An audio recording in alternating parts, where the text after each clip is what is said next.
안녕하세요. 한 주간 잘 지내셨습니까?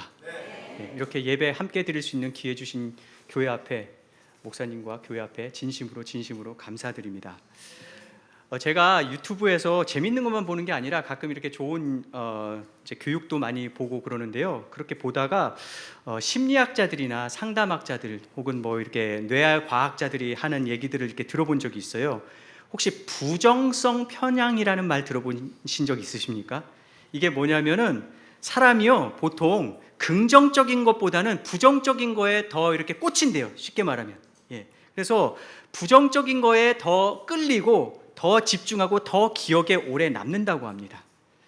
그래서 여러 이 심리학자들이나 상담학자들이나 이런 사람들이 이거를 굉장히 연구를 많이 하고 해설을 많이 하려고 노력을 한다고 그래요. 어느 뇌과학자는요, 인간이 하루에 수만 가지를 생각하는데 그 중에 95%가 부정적인 걸 생각한대요. 예.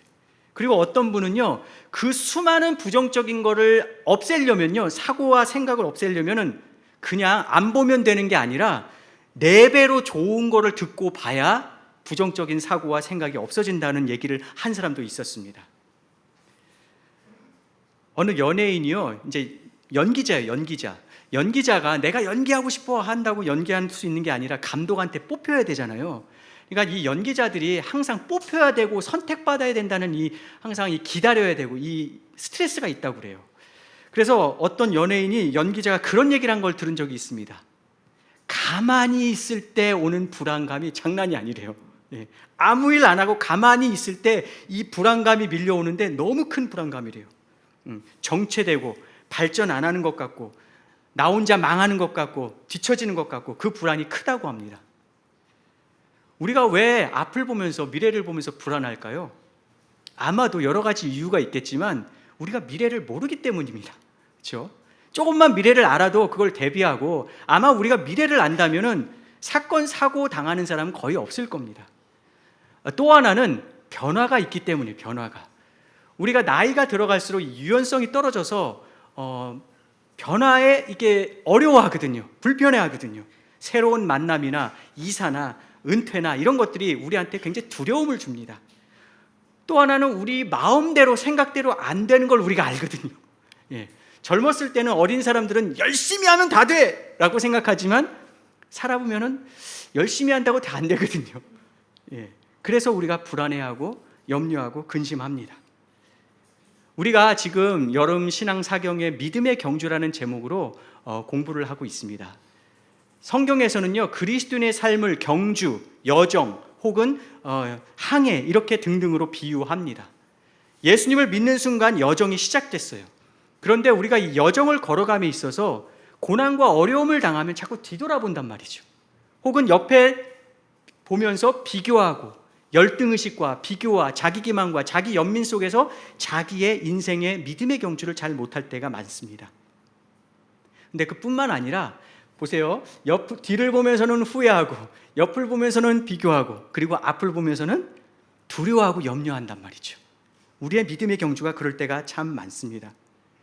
우리가 앞을 보면서 불안하고 염려하고 두려워하고 얼마나 많이 그러는데 그만큼 또 성경은 뭐라고 가르쳐 주냐면 기도하라고 가르쳐 줍니다. 기도하라고. 반복해서 많이 가르쳐 주는 게 염려하지 말고 기도하라고 성경은 우리에게 가르쳐 주고 있습니다. 오늘 우리가 읽은 본문 말씀 마태복음 6장에 구제, 금식, 기도 이런 것들이 계속해서 연달아 나옵니다. 종교 지도자들은요, 기도를 하고 금식을 하고 이렇게 남을 도와주는 선한 일을 하는데 그것을 길거리에서 공개석상에서 사람들이 보는 가운데 하는 걸 좋아합니다. 왜냐하면은 내가 기도를 함을 통해서 내가 좋은 일을 함을 통해서 영적인 일을 함을 통해서 사람들한테 칭찬과 존경을 받으려고 하는 거거든요. 기도하는 이유는 하나님께 기도하는 게 아니라 저 사람 영적인의 칭찬과 존경을 받고자 하는 목적이 있어서 기도를 하는 겁니다. 그래서 공개석상에서 하는 거예요. 그래서 마태복음 6장 5절에 보면 같이 읽겠습니다. 시작.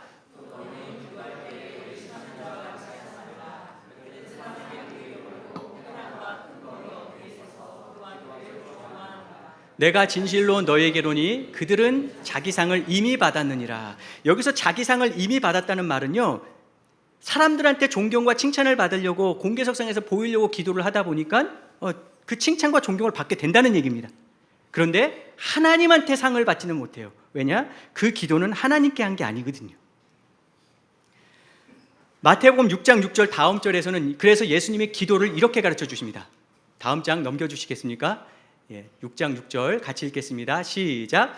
너는 기도할 때 내 골방에 들어가 문을 닫고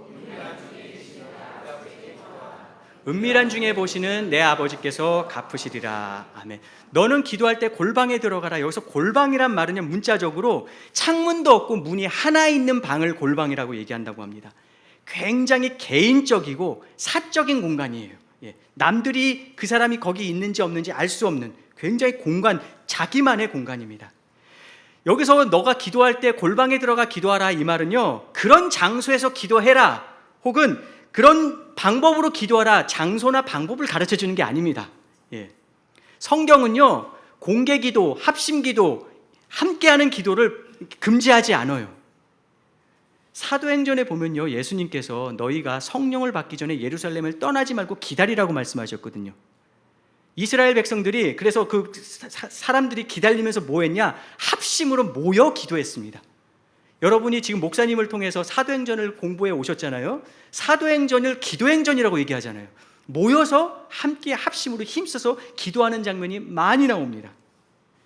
여기서 골방에 들어가 기도하라 이 말은요, 장소를 얘기하는 게 아니고 기도 방법을 얘기하는 게 아니라 남들 앞에 칭찬받기 위해서 일부러 공개석상에서 남들을 위한, 하나님께 기도하는 게 아니라 사람들 앞에서 칭찬을 받기 위한 그 거짓 외식적인 기도를 하는 종교 지도자들과 대조되는 너희 기도는 이래야 된다 하는 바로 골방에 들어가서 보이지 않는 은밀한 중에 계신 하나님께 은밀하게 기도하라는 것을 가르쳐주는 말씀입니다. 여기서 은밀한 중에 계시는 아버지께 이 말은요, 눈에 보이지 않는 아버지께, 그런 뜻입니다. 하나님은 눈에 안 보이시는 분이세요. 그렇죠? 그 눈에 안 보이는 하나님께 은밀한 중에 내가 개인적으로 사적으로 하나님께 나아가 기도할 때 은밀한 중에 하나님이 응답하시겠다고 말씀하는 겁니다. 무디 목사님이요, 이런 말을 했다고 그래요. 내가 인생에서 가장 놀랍게 경험한 것 중에 하나가 하나님의 은혜고, 또 하나가 기도의 능력을 내가 너무 사용하지 않은 게 내가 놀랍다, 이런 얘기를 했다고 그래요, 무디 목사님이. 성경은 은밀한 중에 보이지 않는 그 하나님이 은밀하게 주님 앞에 개인적으로 다가가 주님께 기도하는 그 기도를 은밀한 중에 응답하시겠다고 우리에게 약속해 주십니다. 물론 기도는요, 요술램프가 아닙니다. 수리수리 마수리 하면은 뭐가 이렇게 나와가지고 도와주는, 그게 기도가 아닙니다. 기도는요, 하나님은요, 우리의 기도를 들어주시는 종이 아니에요. 주인이십니다. 창조주 하나님이세요. 기도는요, 내 소원을 기도라는 자판기에 동전 넣어서 하는 자판기가 아닙니다. 하나님은 자판기가 아니세요. 인격이세요. 인격적인 살아계신 하나님이세요. 기도는요, 내 정성을 다 들여가지고 하나님을 움직이는, 하나님을 바꾸게 하는, 하나님을 조종하는 그런 것이 아닙니다. 아이가 부모를 잘 조종해가지고 내가 원하는 장난감을 얻어내고자 부모한테 막 이렇게 열심과 정성을 보여가지고 부모를 조종하는 아이들이 있지 않습니까? 부모는 그거 다 보이거든요. 기도는 그런 게 아니에요. 그럼 기도는 뭐냐? 기도는 자녀가 하나님께 대화하고 관계하는 게 기도입니다. 여러분, 제가 그림 보여드릴게요. 두 그림이 있습니다. 어느 그림이 그리스도인의 삶을 잘 나타낼까요? 어느 그림이? 한 그림은요, 한 사람이 큰 돌을 그냥 낑낑 끙끙 하면서 그걸 위로 올리는 모습입니다. 한 그림은요, 아버지와 자녀가 손잡고 동행하는 그림입니다. 어느 그림이 그리스도인의 삶을 나타낼까요? 많은 사람들이요, 그리스도인의 삶, 신앙생활을 돌 굴리는 것 같은 생각을 하는 분들이 있어요. 내가 열심을 내가지고 하나님을, 이 일을 통해서 하나님을 기쁘시게 할 때 하나님이 나를 기뻐하고 하나님이 나를 축복하실 거야, 그런 개념을 가지고 신앙생활하는 분들이 있어요. 그래서 뭐를 안 하거나 내가 하나님을 위해서 무슨 대단한 열매가 없거나 어떤 기여를 못하면은 하나님이 나를 안 기뻐하시는 것 같고 내 기도를 안 들어주시는 것 같고 그렇게 생각하는 분들이 있어요. 일 중심. 신앙생활은 일 중심. 하나님을 기쁘시게 하기 위해서 내가 뭔가를 해야 되는, 그래야 내가 축복받는, 그거를 신앙생활로 그림 그리는 분들이 있습니다. 그런 분들은요, 지쳐요. 신앙생활에 자유가 없습니다. 왜냐?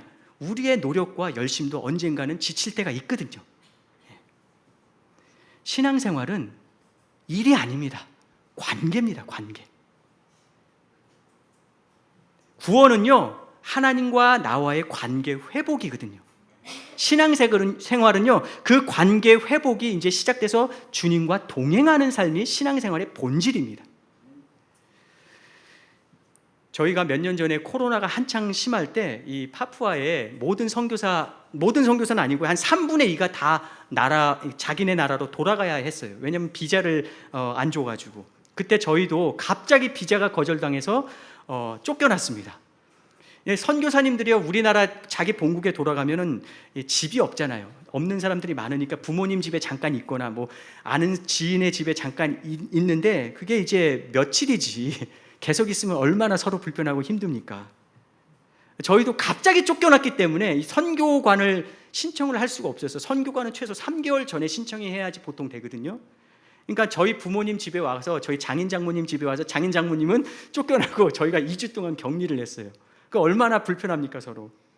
근데 감사하게 그때 어떤 분이 충남 아산에 빈집이 있었어요. 충남 아산에.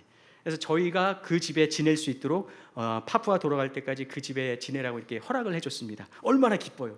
격리가 끝나자마자 이제 저희가 짐이 많지는 않았지만 사람 타고 이 짐도 타고 하기에는 차가 너무 작았기 때문에 먼저 짐을 갖다 놓으려고 그 집을 한번 이렇게 내려가 봤습니다. 혼자 내려가지 않고 제 아들을 데리고 갔어요. 짐을 다 내려놓고 난 다음에 올라오는 길에 제 아들이 입이 툭 튀어나와가지고 막 불평을 하는 거예요. 왜냐? 제가 가서 이렇게 짐을 옮기는데 짐이 많지는 않지만은 이렇게 짐을 옮길 때 엘리베이터를 누가 눌러줘야 되잖아요. 그걸 아들한테 시켰거든요. 그거 시키라고 사실 데리고 갔어요. 네. 근데 아들이 한 2번에 하니까 이 짐을 다 옮기니까 내려오면서 다시 올라오면서 툭 튀어나와가지고 나 겨우 엘리베이터 버튼 누르라고 나 여기까지 데리고 왔냐고 막 뭐라고 하는 거예요. 근데 사실 엘리베이터 도우라고 제가 데리고는 왔지만 그게 목표가 아니라 아들과 같이 있고 싶어서 제가 데리고 온 거였거든요. 휴게소에서 핫바도 먹으면서 좋은 시간을 보내면서 아들과 같이 있고 싶어서 제가 데리고 왔어요. 그 아들이 한 일은요, 작아요. 분명히 도움 됐습니다. 근데 작아요. 그 아마 일꾼으로 치면요, 돈으로 따진다면 뭐 얼마 안 될 겁니다. 돈 주기도 아깝죠. 잠깐 2번 잡고 있었는데. 근데 아들이기 때문에 상관없어요. 그 가치와 시간은 무슨 일을 했냐 따질 수 없습니다. 아들이기 때문에. 제 목표와 마음은 같이 있고 싶은 거였어요. 무슨 일을 했냐, 얼마나 했냐가 우선이 아니라고요. 우리가 신앙생활을 할 때 자꾸 관계로 접근해야지, 일로 접근하면은 하나님은 우리를 관계하고 싶어 하시는데 자꾸 우리가 일로 접근한다. 뭔가 핀트가 안 맞는 거죠. 신앙생활은 관계고요. 그 관계의 중심에 기도가 있습니다. 기도를 통해 우리가 하나님과 관계하는 거거든요. 그래서 그리스도인들에게 기도는 특권이면서 의무입니다. 왜? 하나님은 우리와 만나길 원하시거든요. 기도를 통해. 그래서 그리스도인이요, 기도하지 않거나 기도에 소홀히 하거나 기도에 실패하는 건요, 우리가 가장 큰 손해를 하고 있는 겁니다. 성경에서 기도에 대한 가르침이 많지만 크게 기도의 유익 3가지를 오늘 나누고자 합니다. 첫 번째 기도의 유익이 뭐냐? 기도를 통해 하나님을 경험할 수 있습니다. 기도를 통해 하나님을 경험할 수 있어요. 여러분, 간증하고 강의는 다르죠. 강의는요, 어떤 특정한 기술이나 학문이나 이런 것들을요, 체계적으로 나눠주는 겁니다. 덴마크, 동화의 나라, 안데르센의 나라, 막 아름다운 저 북유럽 덴마크를 위키피디아 구글에서 찾아가지고 강의는 할 수 있습니다. 틀리지 않아요. 그런데 누가 덴마크를 여행 갔다 왔어. 그래서 덴마크에 대해서 막 얘기해 주는 거예요. 자기가 경험하고 본 거를. 물론 그건 굉장히 주관적일 수 있습니다. 살짝 틀릴 수도 있어요. 하지만 자기가 경험한 간증은요, 굉장히 힘이 있습니다. 물론 간증이 강의처럼 정확한 정보를 가지고 한다면 금상첨화겠죠. 보이지 않는 하나님을 우리가 어떻게 경험할 수 있죠? 하나님은 보이지 않는 분이세요. 성경에서요, 하나님은 영이라고 그랬어요. 영은요, 하나님은요, 우리와 피와 살로 된 존재가 아니세요. 하나님은 육체를 가지신 분이 아니세요. 보이지 않는 하나님을 우리가 어떻게 알 수 있냐고요. 어떻게 경험할 수 있냐고요. 기도를 통해 우리가 하나님, 살아계신 하나님, 근데 보이지 않는 그 하나님을 경험할 수 있습니다. 예레미야 33장 3절 같이 읽겠습니다. 시작.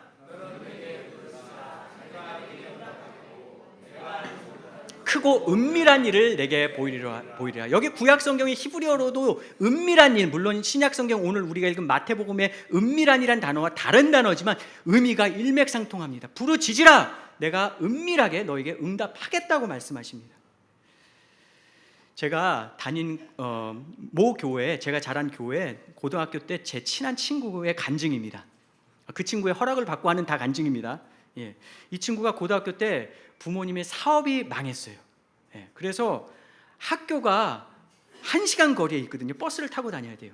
근데 아버지 사업이 망하니까 버스를 탈 돈도 없는 거예요. 그래서 걸어 다녔어요. 그런데 이 친구가 고등학교 2학년이었는데 그때 고등학교 저희 2학년 때 얘가 독서실을 다니고 싶어 했어요. 독서실에서 좀 집중력을 가지고 공부를 하고 싶어 하는데 버스 탈 돈도 없는데 독서실을 어떻게 다닙니까? 그런데 이 친구가 우리 목사님이 고등부 목사님의 설교 가운데 그런 예화를 듣고 힘을 냈어요. 목사님 설교가 이랬습니다. 어떤 꼬마 아이가 기도는 하나님께 드리는 편지예요, 기도는 하나님께 드리는 대화예요, 말이에요, 이렇게 얘기를 듣는데 그 꼬마 아이가 그 얘기를 듣고 하나님께 편지를 썼어요. 정말 종이에다가 하나님 어쩌고 저쩌고 저쩌고 해서 편지를 써서 편지통에 넣었는데 그 기도를 하나님이 응답하셨다, 그런 예화를 듣게 됐어요. 근데 제 친구가 고등학생 2학년인 제 친구가 그 예화를 듣고 힘을 내서 자기도 정말로 그렇게 했어요. 편지 봉투에다가, 편지지에다가 하나님, 저 독서실을 다니고 싶은데 우리 아버지 사업이 망했어요. 돈이 없어요. 하나님, 저 독서실 다니고 싶어요. 하나님, 살아계신 하나님, 저 독서실 다닌 돈 좀 주세요 하고 편지지에다가 정말 그 종이를 넣어서 하나님께, 그 다음에 보내는 사람은 자기 이름 쓰고 받는 사람은 하나님께, 천국 이렇게 써서 정말 빨간 우체통에다 그걸 넣었어요.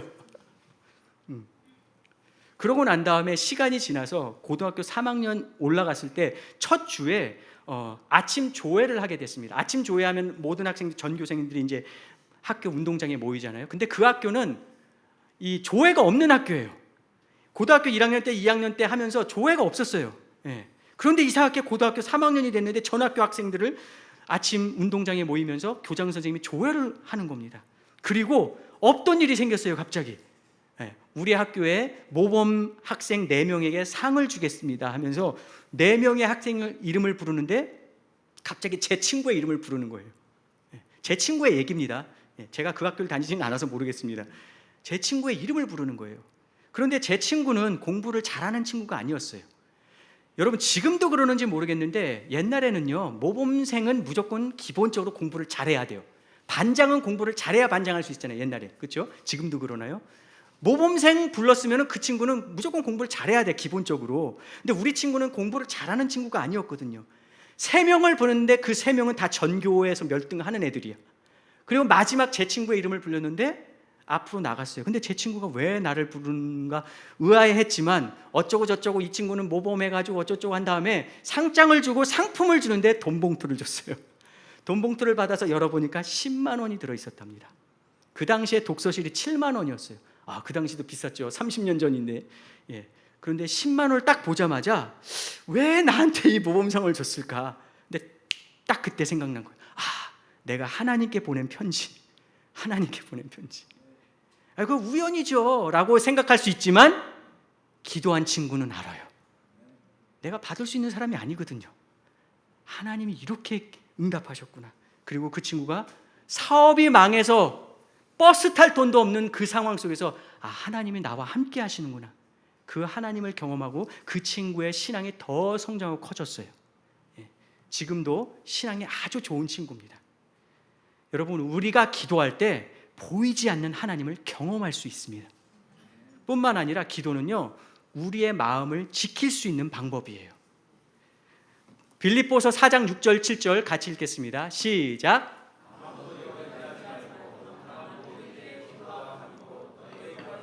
감사함으로 하나님께 아뢰라. 그리하면 모든 지각에 뛰어난 하나님의 평강이 그리스도 예수 안에서 너희 마음과 생각을 지키시리라. 아멘. 아무것도 예외가 없어요. 이게 너무 작은 거 아니야? 너무 유치한 거 아니야? 그런 거 없어요. 아무것도, everything.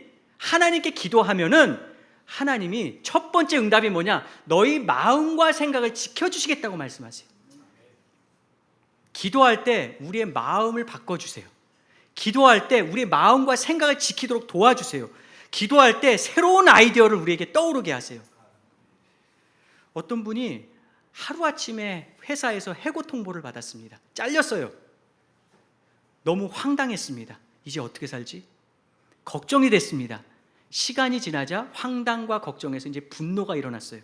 내가 그동안 회사를 위해서 얼마나 애썼는데 나를 이렇게 얘기도 없이 해고를 해? 하면서 배신감을 엄청 느꼈어요. 그래도 살아야 되니까 이것저것 여러 가지 시도를 하는데 안 되는 겁니다. 마음에는 분노가 있고. 하루는 아내한테 가서 그 얘기를 했어요. 그랬더니 아내가 이렇게 조언을 해줬습니다. 당신 다 해봤지만 아직 기도는 안 해봤잖아. 하나님께 울부짖어 본 적은 없잖아. 살아계신 하나님께 기도해봐. 그런데 그때 이 남편의 마음에 그 아내의 말이 꽂혔어요. 그래서 하나님께 기도했어요. 부르짖었어요. 그런데 놀라운 일이 일어났어요. 기도하면서 자꾸 마음이 평안해지는 거예요. 기도하면서 회사에 대한 원망과 분노가 사라졌어요. 그리고 자신감과 아이디어가 떠오르기 시작했어요. 그래서 아내와 상의한 끝에 집 담보를 얻어서 조그만 건축 회사를 세웠어요. 근데 건축 회사가 잘 됐어요. 너무 감사했어요. 그래서 기도를 소홀히 하지 않고 기도 생활을 열심히 하는 중에 새로운 아이디어가 또 떠올랐습니다. 사업하면서 여기저기 돌아다녀 보니까 이 호텔이 비싼데 별로 좋지가 않은 거예요. 호텔이 별로 편하지가 않은 거예요. 그래서 내가 이 호텔 사업을 좀 해봐야겠다 생각이 들어서 호텔 사업을 하기 시작했어요. 그런데 그게 속된 표현으로 대박이 났어요. 그 호텔이 바로 홀리데이 인이라고 합니다. 우리나라 홀리데이 인 서울 있죠. 예.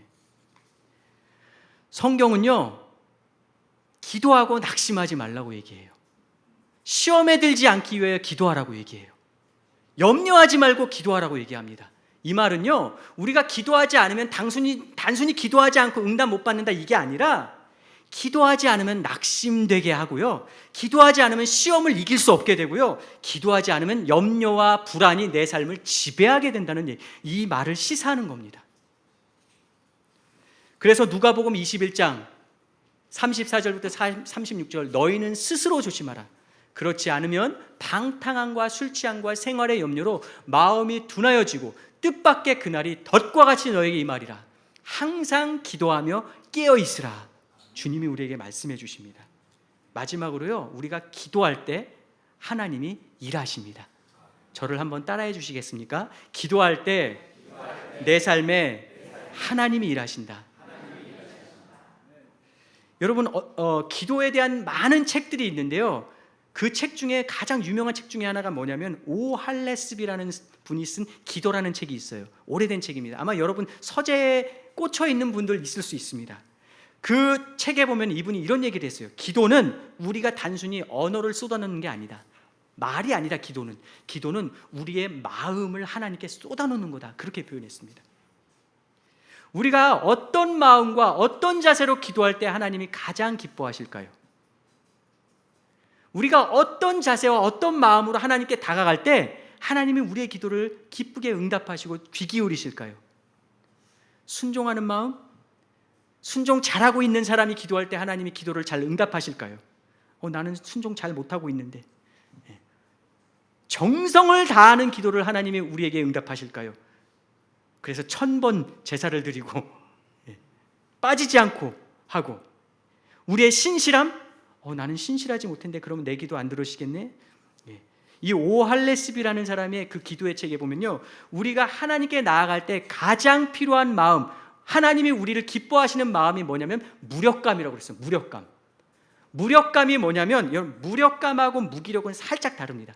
무력감은 뭐냐면 내가 할 수 없는 그것을 깨닫는 겁니다. 능력 부족, 이미 나를 벗어난 일, 문제, 그걸 느끼는 게 무력감이에요. 그리고 무기력은 뭐냐면요, 내가 할 수 있는데 그것을 할 수 없다고 느끼는 정신적 힘이 없는 것을 무기력이라고 합니다. 무력감과 무기력이 살짝 다르지만 어쨌든 그렇습니다. 무력감 가운데 내가 하나님께 나아가는 게 기도와 무력감은 뗄래야 뗄 수가 없다고 그분이 얘기했어요. 무력감하고 믿음이 합쳐진 게 기도라고 그랬어요. 무력감을 느끼는 사람이 기도할 수 있다고 그랬어요. 그렇잖아요. 내가 할 수 있다고 생각하는 사람이 기도하겠습니까? 나는 할 수 없는데 문제가 산적한 거예요. 그 무력감이 우리를 기도로 이끈다는 거예요. 그 무력감을 하나님께 내어놓는 게 기도라고 얘기했어요. 기도는 순전히 우리가 무력감을 느끼는 대로 매일매일 하나님 앞에 말씀드리는 일이다, 그렇게 얘기했습니다. 어떤 분한테 질문을 했습니다. 야, 너 삶에, 중년이요, 중년. 너 삶에 네 자녀가 없으면 네 삶을 어떻게 설명할 수 있을 것 같아? 너 삶 빼기 네 자녀. 그랬더니 이분이 의외의 대답을 했어요. 내 삶에 빼기 자녀 없었다? 그럼 난 여전히 교만한 사람이 됐을 것 같아. 그렇게 설명을 했어요. 의외의 대답을 했습니다. 그 말은 무슨 말이냐? 자녀를 기르면서 내가 이렇게 부족하구나, 내가 이렇게 연약하구나. 왜? 내 마음대로 안 되거든요. 그분이 그런 얘기를 했어요. 자녀를 키우면서 정말 내 마음이 찢어지고 하나님이 넓히셨다, 그분의 표현이에요. 무디 목사님이요, 역사학자들에 의하면 무디 목사님의 설교를 100만 명이 들었대요. 100만 명. 그리고 무디 목사님의 설교를 듣고 2만 명이 세계 선교사로 헌신했다고 그래요. 19세기에 어마어마한 역사를 일으킨 영향력을 발휘한 목사님이세요. 무디 목사님. 그런데 이 무디 목사님의 자녀가 3명이 있는데 두 번째가 윌이라는 친구예요. 그런데 이 윌이라는 두 번째 무디 목사님의 아들이 고등학교를 올라가자마자 하나님을 떠났어요. 아니, 그냥 떠난 게 아니라 강하게 하나님을 거부하고 성경은 거짓이라고 반기독교적인 사람이 됐어요. 밖에 나가서 세계를 돌아다니면서 복음을 전하고 사람들이 주님 앞에 돌아오는 무디 목사님이 사역을 하는데 집에 있는 자기 자녀는 반기독적인 사람이 된 거예요. 지금 얼마나 황당합니까? 기가 찹니까? 무디 목사님의 마음이 찢어졌다고 그래요. 그런데 어떻게 할 수가 없잖아요. 이미 고등학생, 대학생이 되면 머리가 커서 말 안 듣거든요. 그래서 무디 목사님이 어떻게 했냐? 기도해주고 사랑해줬대요. 하나님께 울부짖고 그 자녀는 사랑해줬대요. 그리고 그 자녀에게 쓴 편지 가운데 이런 말이 있어요. 나는 너를 위해 지금처럼 많이 기도해 본 적이 없다. 자녀를 위해서 울부짖고 많이 기도했다는 거예요. 감사하게 나중에 그 자녀가 하나님께 돌아왔어요. 시편 122편 1편 1, 2절 같이 읽겠습니다. 시작. 나의 도움은 천지를 지으신 여호와에게서로다. 내가 산을 향하여 눈을 들리라. 왜 산을 볼까요? 나를 보고 주변을 봐도 도울 곳이 없거든요. 나를 지금 이 문제를. 산을 보는 게 그런 게 아닐까요? 산을 보면서 한탄하고 낙심하고 있는데 그 산을 지으신 하나님이 계시네. 나의 도움이 어디서 올까? 천지를 지으신 여호와 하나님에게서로다. 기도는요 뭐냐? 쉽게 말하면 나의 문제와 필요를 하나님께 얘기하는 게 기도예요. 중보기도가 뭐냐? 그 사람의 문제와 필요를 내가 대신 얘기하는 게 기도예요. 하나님께. 하나님은 우리가 기도를 통해서 보이지 않는 하나님을 경험하길 원하십니다. 기도를 통해 우리 마음을 지키게 되기를 하나님은 원하시고요, 기도를 통해 우리 삶에 일하길 원하십니다. 은밀한 가운데 보이지 않는 하나님 앞에 내가 믿음으로 은밀하게 나아갈 때, 털어놓을 때, 솔직하게 고백하고 토로할 때 하나님은 은밀하게 응답하시겠다고 우리에게 약속해 주십니다. 그래서 성경은요, 기도에 힘쓰라 라고 말해요. 기도에 힘쓰라. 왜 힘쓰라고 얘기할까요? 성경은 기도에 힘쓰라고. 우리가 힘쓰지 않으면 안 하거든요. 우리의 본성과 반대됩니다. 기도는. 왜냐? 우리는 보이는 것을 먼저 하고 보이는 거에 이끌리거든요. 보이지 않는 하나님께 보이지 않는 그 시간 기도하는 게 우리의 본성에 거스르는 일입니다. 그래서 우리는 힘쓰지 않으면 자연스럽게 기도를 뒤로 미루게 돼 있어요. 누가복음 21장에 보면은 기도하고 깨어 있으라. 로마서 12장엔 기도에 항상 힘쓰라. 이거를 영어 성경에 보면 기도에 신실하라 이 말이에요. 에베소서 6장에서는 성령 안에서 어떤 상황 속에서도 기도하라. 골로새서 4장에서는 기도하기에 힘쓰라. 이 말은요, 기도에 집중하고 너를 투자하라. 그 말, 던져라, 내어 던져라. 베드로전서 4장 7절에서도 기도하기에 힘쓰라. 데살로니가 전서에서도 쉬지 말고 기도하라. 그렇게 얘기합니다. 쉬지 말고 어떻게 기도하죠? 잠잘 때 어떻게 기도합니까? 쉬지 않고. 화장실에서도 기도하라는 말인가? 걸어다니면서도 기도하라는 말인가? 어떻게 힘쓰면서 기도하는 걸까? 제 동료 선교사님 중에요, 정말 커피를 좋아하시는 분이 있습니다. 이분은요, 제일 새벽에 일어나면요, 제일 먼저 하는 3가지 루틴이 있어요. 첫 번째, 화장실을 갑니다. 두 번째, 물을 마십니다. 세 번째, 무조건 커피를 만들어 마십니다. 변함이 없습니다. 항상 새벽에, 언제, 어디서나 항상 그 일을 합니다. 저희가 부족에 들어가면요, 처음에 언어와 문화를 배울 때 살아야 되잖아요, 거기서. 근데 집이 없잖아요. 집을 져야 돼. 집을 짓고 난 다음에 가족이 거기에 이사할 수 있거든요. 그러면 집을 짓는데 이 부족은 정글이고 막 이렇잖아요. 먹을 게 없습니다. 그러니까 다 통조림 갖고 뭐 불을 지펴서 제대로 음식을 해 먹고 그럴 수가 없어요. 대부분 그냥 통조림이나 라면 이렇게 먹고 그렇습니다. 그러니까 몸이 많이 망가져요, 그 기간 동안에 남자들이. 그런데 이분은 그 기간에도요, 커피를 마시려고. 근데 부족은요, 뭐 버너가 있거나 제대로 된 불을 지피는 그런 게 있지 없어요. 부족집에 가서 할 수 있지 않나요? 새벽에 일어나면 부족집은 다 자고 있고 장작대 가지고 나무떼서 불을 하는데 어떻게 물을 끓입니까? 그러니까 전날에 뜨거운 물을 끓여서 보온병에 담아놔. 그러고 난 다음에 부족에 들어가서 무슨 뭐 기계를 가지고 가고 커피를 내리고 그럴 수가 없잖아요. 인스턴트 커피를 가지고 갑니다. 그래서 부족에서 저녁에 준비를 해서 새벽에 일어나서 인스턴트 커피를 마시더라고요. 화장실 갔다가 물 마셨다가 커피를 그 루틴을 변함이 없어요. 어디 가나. 제 동료 선교사님은요, 커피 마시는데 아주 신실합니다. 커피 마시는데 정말 힘써요. 쉬지 않고 커피를 마십니다. 기도를 그렇게 하라는 거예요. 제가 아는 분이요, 기도를 하는데 잡생각이 너무 많은 거예요. 눈 감고 기도해도 잡생각, 눈을 떠고 기도해도 내가 할 일들이 자꾸 생각나니까 기도에 집중을 할 수가 없는 거예요. 그래서 이분이 어떻게 했냐, 걸어다니면서 기도했어요. 걸어다니면서. 어차피 기도 못하는 거 걸어서 한번 기도해보자. 걸어다니면서 내가 누구랑 대화도 하지 않냐. 근데 기도는 대화라면서, 그러면 걸어다니면서, 혼자 걸어다니면서 내가 기도할 제목을 써서 하나님께 대화하자. 그 시간을 해서 걸어다니면서 기도를 했어요. 처음에는 5분 10분 하다가 나중에는 1시간 반 걷고 기도를 했습니다. 건강도 좋아지고 기도도 그렇게 오래 하나님과 대화하는 시간을 가질 수 있었다고 그래요. 제가 아는 청년이요, 용인에 있는 박물관에서 일을 했습니다. 근데 용인이 크잖아요. 용인이 지금 뭐 많이 발전했지만 이 박물관이 있는 곳은 굉장히 외진 곳인가 봐요.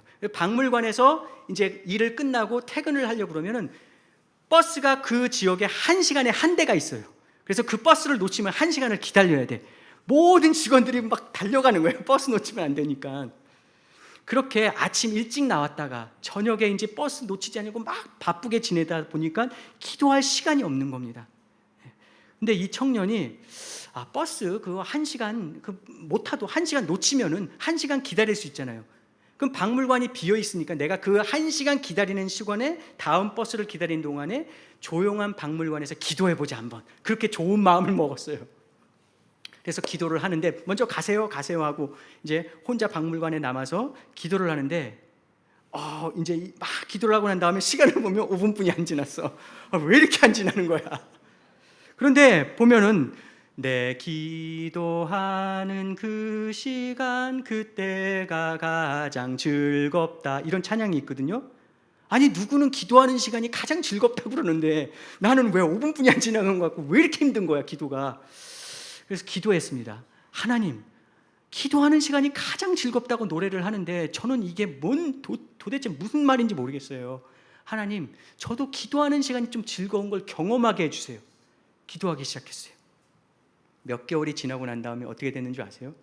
그 1시간이 정말로 기도하다 보면은 1시간이 후딱 지나간 걸 느끼게 됐어요. 그 청년이. 무슨 말이냐? 기도는 하면서 배웁니다. 하면서. 하면서. 수영을 책으로도 배울 수 있지만 결국은 물에 뛰어들면서 하면서 느는 거거든요.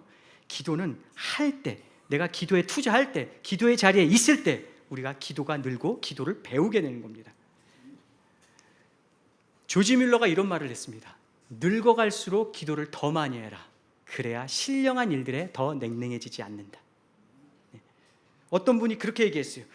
종종 기도할 때가 싫어질 때가 있어요. 그러면 기도하기 싫어질 때는 어떻게 해야 되죠? 기도하고 싶어질 때까지 기다려야 되나요? 질문했더니 빌리 그레암 목사님이 이렇게 얘기했어요. 예, 그럴 때는 기도하고 싶지 않을 때가 바로 가장 기도가 필요한 때입니다. 기도하고 싶을 때까지 기다리지 말고 그때가 가장 필요할 때니까 기도해라. 그 말은 기도에 힘쓰라는 말입니다.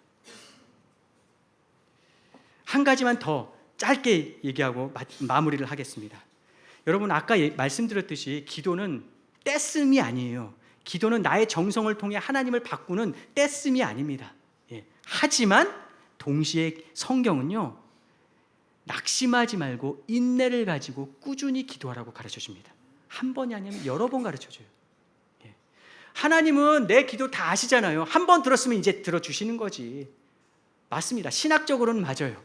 그런데 또 동시에 성경에서는 그런데 한 번 기도했으니까 끝이 아니라 안 들어주셨으니까 이제 하나님이 내 기도를 안 들으시는 건가, 그게 응답인가가 아니라 들어질 때까지 인내를 가지고 꾸준히 내 마음에 아직 남아있다면 그걸 내려놓고 하나님께 울부짖으라는 겁니다. 그게 기도예요. 인내하며 끝까지 낭망하지 말고 기도하라고 성경은 우리에게 가르쳐줍니다. 마무리하겠습니다. 우리의 믿음의 경주에서 우리가 뒤돌아보면서 후회하거나 옆을 보고 비교하면서 자기 연민과 자기 기만에 빠지거나 또 앞을 보면서 두려움과 불안에 사로잡혀서 우리의 믿음의 경주를 잘 못할 때가 참 많습니다. 그래서 하나님은 우리에게 불안해하지 말고 기도하라고 가르쳐줍니다. 기도하라고. 너는 기도할 때 내 골방에 들어가서 문을 닫고 은밀한 중에 계신 내 아버지께 기도하라. 은밀한 중에 보시는, 눈에 보이지 않는 하나님이 은밀한 중에 내게 갚으시리라 우리에게 약속해 주십니다. 골방 기도는 하나님 앞에 솔직하게, 개인적으로, 허심탄회하게 여러분의 마음을 쏟아내는 기도가 바로 골방 기도입니다. 은밀한 기도를 하나님이 은밀하게 응답하시겠다고 우리에게 약속해 주십니다. 여러분에게 골방이 있으십니까? 여러분 삶에 지금 골방의 시간이 있으십니까? 그 골방의 시간을 통해 하나님을 경험하고 여러분 삶에 하나님이 응답하시고 역사하시길 하나님은 원하십니다. 기도하겠습니다.